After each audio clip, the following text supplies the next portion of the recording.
নমস্কার দর্শকবৃন্দ, বরাক নিউজে আপনাদের স্বাগত জানাচ্ছি। নিয়ে আসলাম আজকে ইম্পর্টেন্ট গুরুত্বপূর্ণ কয়েকটি খবর। ভিডিওটিতে আগে যাওয়ার আগে আপনাদেরকে অনুরোধ করছি ভিডিওটিকে একটি লাইক করে চ্যানেলটিকে সাবস্ক্রাইব করে দেবেন এবং পাশে বেল আইকনটি বাজিয়ে রাখবেন। আমরা 200 সাবস্ক্রাইবারের খুবই কাছাকাছি আছি। দর্শকবৃন্দ প্লিজ দয়া করে সাবস্ক্রাইব করে দিন। তো চলুন দেখে নেওয়া যাক আজকে ইম্পর্টেন্ট খবরগুলি। আজকের প্রথম খবরটি আসছে বাংলাদেশ থেকে, যা আন্তর্জাতিক রাজনীতিতে ঝড় তুলেছে। বাংলাদেশের প্রাক্তন প্রধানমন্ত্রী শেখ হাসিনাকে আন্তর্জাতিক অপরাধ ট্রাইব্যুনাল মৃত্যুদণ্ডে দণ্ডিত করেছে। সবচেয়ে গুরুত্বপূর্ণ বিষয় হলো এই রায় তার অনুপস্থিতিতেই ঘোষণা করা হয়। তার বিরুদ্ধে অভিযোগও অত্যন্ত গুরুতর, মানবতার বিরুদ্ধে অপরাধে সরাসরি সম্পৃক্ততা। এই রায় বাংলাদেশের রাজনীতিতে কী প্রভাব ফেলবে তা নিয়েই ইতিমধ্যে শুরু হয়েছে অনেক জল্পনা। দিল্লির বাতাস আবার গ্যাস চেম্বারে পরিণত হয়েছে। আজ সকালেই দিল্লির গড় একিউআই ছিল 359, যা খুবই খারাপ পর্যায়ের। কিন্তু আসল ভয়াবহতা অন্য জায়গায়। দিল্লির অনেক এলাকায় একিউআই 400 ছাড়িয়ে সিভিয়ার বা ভয়ঙ্কর ক্যাটাগরিতে পৌঁছে গেছে। এই বিষাক্ত বাতাসে নিঃশ্বাস নেওয়া মানে সরাসরি ফুসফুসের ক্ষতি করা। স্কুল কলেজ বন্ধের দাবি উঠছে এবং মানুষজনকে বাড়ির ভেতরে থাকার পরামর্শ দেওয়া হচ্ছে প্রশাসনের দ্বারা। আমাদের বরাক নিউজের ফেসবুক পেজটাকে ফলো করে রাখুন ডেসক্রিপশনে দেওয়া লিঙ্কে গিয়ে। দিল্লির মানুষের জন্য পরিস্থিতি আরও কঠিন করে তুলছে আবহাওয়া। একদিকে বিষাক্ত বাতাস, অন্যদিকে হাড় কাঁপানো ঠান্ডা। গতকাল রাতে দিল্লির তাপমাত্রা নেমে গিয়েছিল 9 ডিগ্রি সেলসিয়াসে। খবর অনুযায়ী এটি গত 3 বছরের মধ্যে নভেম্বর মাসের সবচেয়ে ঠান্ডা রাত। এই ডাবল অ্যাটাক, দূষণ আর ঠান্ডা দিল্লিবাসীর জীবন দুর্বিষহ করে তুলেছে।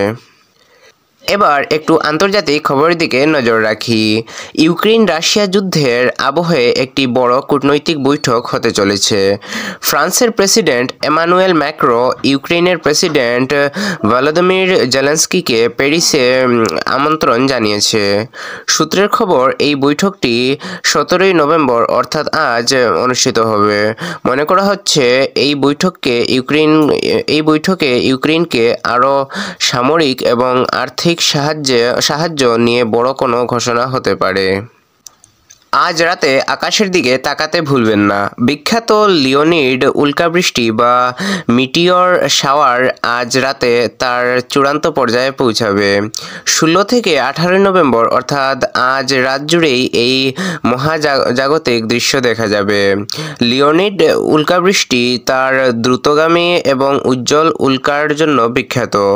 আকাশ পরিষ্কার থাকলে আপনিও সাক্ষী হতে পারেন এই অসাধারণ তারা খসার।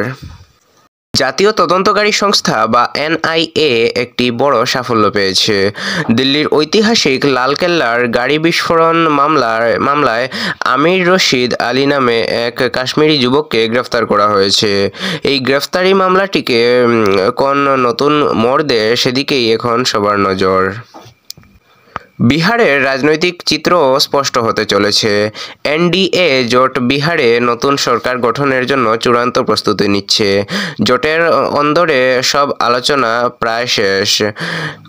খুব শীঘ্রই নতুন মন্ত্রিসভার শপথগ্রহণ অনুষ্ঠান অনুষ্ঠিত হতে চলেছে।